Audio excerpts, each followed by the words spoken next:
Another flight with US deputies lands in Amritsar. This was the third deputation flight that landed in Punjab's Amritsar airport, and 112 illegal Indian migrants were on board this flight.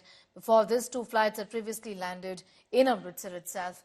The first flight landed on the 5th of February, which had 104 deputies. The second one landed on Saturday in Amritsar at night. It had 119.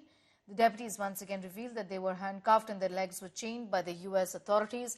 Sources reveal that women and kids on board the deputation flight were not restrained. Meanwhile, Congress continues to target the centre over the manner in which deputies were treated by the US officials. Meanwhile, US President Donald Trump lashed out at his critics over crackdown on illegal immigrants and posted on Truth Social that 14th Amendment speaks about slaves, not migrants, and for him protecting America was crucial.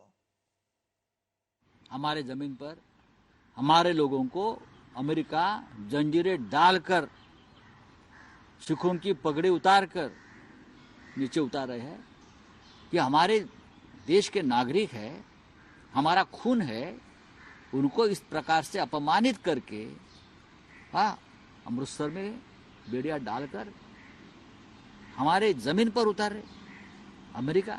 Ravneet Bittu जी की मैंने एक statement सुनी जिसमें उन्होंने कहा कि भगवंत सरकार निकम्मी है, इसकी वजह से जो लोग हैं वो विदेशों में जा रहे हैं। भी मैं तो कहता हूं कि भगवंत मान सरकार निकम्मी है, लेकिन आप ये भी जुर्रत रखो कि गुजरात में तो पिछले 25 साल से बीजेपी की सरकार है, वहां से क्यों जा रहे हैं?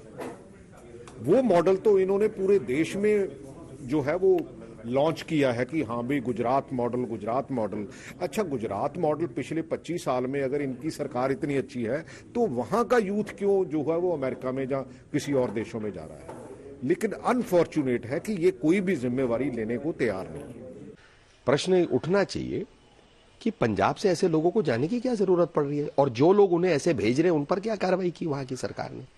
राजनीति करना तो बड़ा सरल है, काम करना ज्यादा जरूरी होता है। बड़े बड़े वादे किए थे, उन वादों को निभाया क्या पंजाब की सरकार ने? पहले अपना ट्रैक रिकॉर्ड तो दिखाए कि उन्होंने वादे निभाए, काम किया, उसके बाद जो है अलग इश्यू उठा सकते हैं। हमेशा थोड़ी ना ऐसी राजनीति चल सकती, किसी और पे दोष देना, किसी और पर प्रश्न उठाना, लेकिन खुद कोई कार्रवाई नहीं करना, काम नहीं करना। And the third batch of deputies also claimed that they were chained and shackled on board their deputation flight. Listen to what they said. Report करने का प्रोसेस कैसे शुरू हुआ? फिर उसने मतलब कि हमें 13-14 दिन रखा। मतलब कि जैसे हम कैंप में गए, रात को गए कैंप में 10-11 बजे, 7-8 बजे बॉर्डर क्रॉस किया और 10-11 बजे गए। सुबह हमारे 10 बजे मतलब कि फिंगर हुए और वो बोल रहे हैं कि उस साइन पे लिखा था आपकी लैंग्वेज कौन सी है, हमने पंजाबी बोला था और उसमें साफ साफ लिखा था कि आप हमारे देश में गलत तरीके से आए हैं और आपको मतलब कि आप साइन करो, आपको 5 साल के लिए डिपोर्ट किया जा रहा है। मतलब कि हमने साइन नहीं किए। वो कहता है चलो सही है, पीछे होकर बैठ जाओ।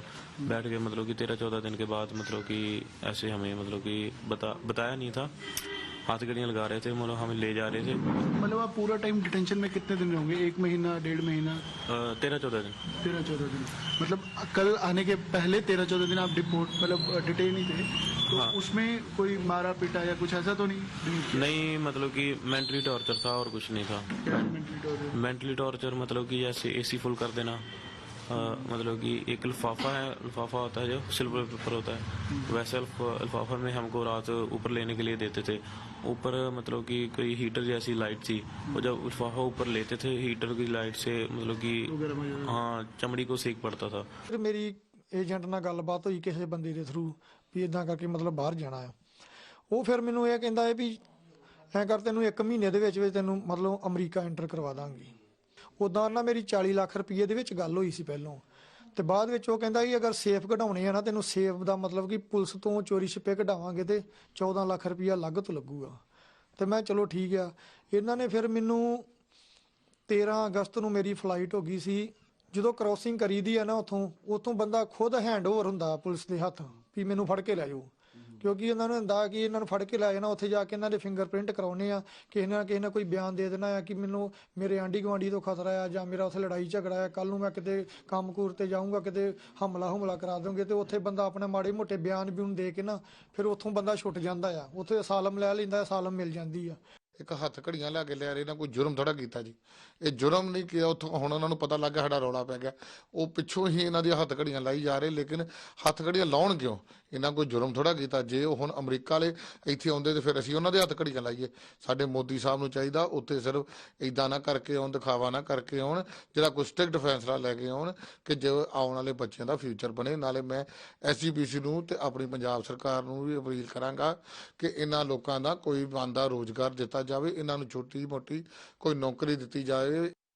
Well, this is a controversy that has been brewing. The opposition says the Modi government has failed to ensure that the illegal immigrants be brought back respectfully. Meanwhile, the other aspect of this controversy is with the Punjab administration and the government saying that what is the need to have these illegal immigrants land in Amritsar. It sends out a wrong and misleading message, given that many of these migrants are not just from Punjab but from different other parts of the country, from West Bengal, from Bihar, from Uttar Pradesh, even from Gujarat. So why land them in Amritsar is the big question here. Meanwhile, the manner in which they've been brought back, not just this time but even the previous times, including when they were first brought on the 5th of February, has raised several questions on the kind of treatment that was meted out to these people.